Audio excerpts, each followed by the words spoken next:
सभी का स्वागत है। राजस्थान में चुनाव हो चुके हैं और चुनाव के बाद गली चौक चौराहे पर यही चर्चा है कि राजस्थान में आखिर किस पार्टी की कितनी सीटें आएगी।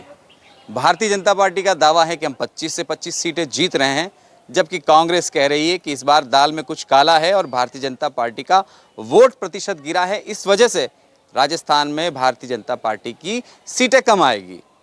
दोनों के अपने अपने दावे हैं, लेकिन इन दावों के बीच में वोट देने वाले लोग क्या कह रहे हैं।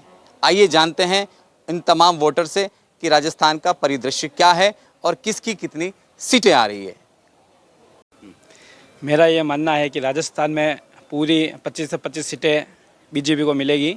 इसके पीछे कारण है कि मोदी जी का कार्यकाल बहुत अच्छा रहा है, जैसे कि 370 धारा, राम मंदिर और बहुत बड़े बड़े ऐसा अपना फैसले लिए गए हैं, जिससे मोदी जी को बीजेपी को बहुत अपना फ़ायदा मिलेगा।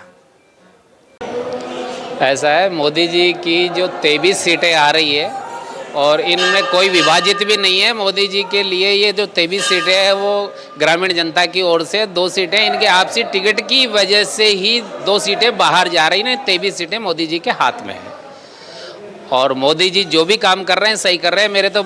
मैं मोदी जी से एक ही रिक्वेस्ट कर रहा हूँ कि आप ग्रामीण जनता के बीच में अपने जो सरपंच पद या ग्राम सेवक जी उनको थोड़ा मजबूत कीजिए। ग्रामीण जनता से ही आपकी सरकार चलेगी। 25 सीटें तो बीजेपी की आएगी नहीं, क्योंकि हर पार्टी अपना दावा करती है कि हम बहुमत में आ रहे हैं, बताती है, लेकिन ऐसा है नहीं है। हकीकत कुछ और है। धरातल पे स्थिति बहुत गंभीर है। गांव में अभी ये स्थिति है कि लोगों को एक समय का खाना भी नहीं मिलता है। बहुत सारे ऐसे लोग हैं जो भूखे सोते हैं। 5 किलो राशन में से देश नहीं चलता है। लोगों को रोज़गार चाहिए। रोज़गार लोगों के पास में होता है तो संभवतः वह वैसे ही राशन उपलब्ध कर लेते हैं। देश में सिर्फ राजस्थान ही नहीं या अपने हमारे राजसमंद ज़िले की बात ही नहीं है, पूरे देश में और पूरे देश में और विश्व में हंगर इंडेक्स में, मतलब गरीबी रेखा में या भूखमरी में भारत बहुत ही पिछड़े पायदान पे पहुंच चुका है, जो कि मीडिया दिखाती नहीं है। मीडिया के ऊपर दबाव है और बेरोजगारी बढ़ रही है, महंगाई बढ़ रही है, पेट्रोल के दाम बढ़ रहे हैं, भाजपा और ये सब बीजेपी के बड़े बड़े घोटाले, इलेक्ट्रोल बॉन्ड वगैरह सब देख के ऐसे लगता है कि राजस्थान की जहाँ तक बात है वहाँ बीजेपी पूर्ण बहुमत बीजेपी का नहीं आएगा। 25 सीटें नहीं आएगी। बीजेपी की 25 सीटें आने की संभावना है पूरी, लेकिन बीजेपी ने सब कुछ काम अच्छा किया और आगे भी अच्छा करे ऐसी हमारी भावना है।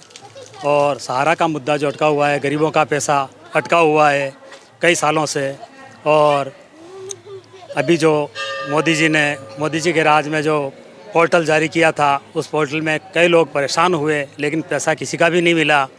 और अब हमारी यही भावना है कि बीजेपी की सरकार बनते ही पहले गरीबों का पैसा दिलवाए, सहारा का क्लियर करवाए और सहारा का पैसा दिलाए।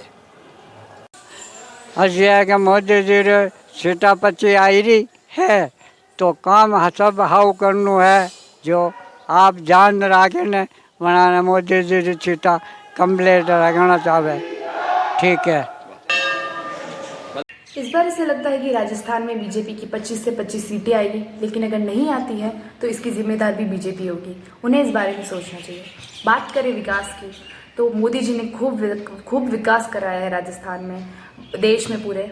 और जीडीपी की बात करें तो ब्रिटेन को भारत ने पीछे छोड़ दिया है। भारत आगे निकल चुका है जीडीपी के मामले में। हमें ऐसा लगता है हम जैसे युवाओं को कि मोदी जी और विकास करेंगे और नई नई स्कीमें लाएंगे और अच्छा विकास करेंगे।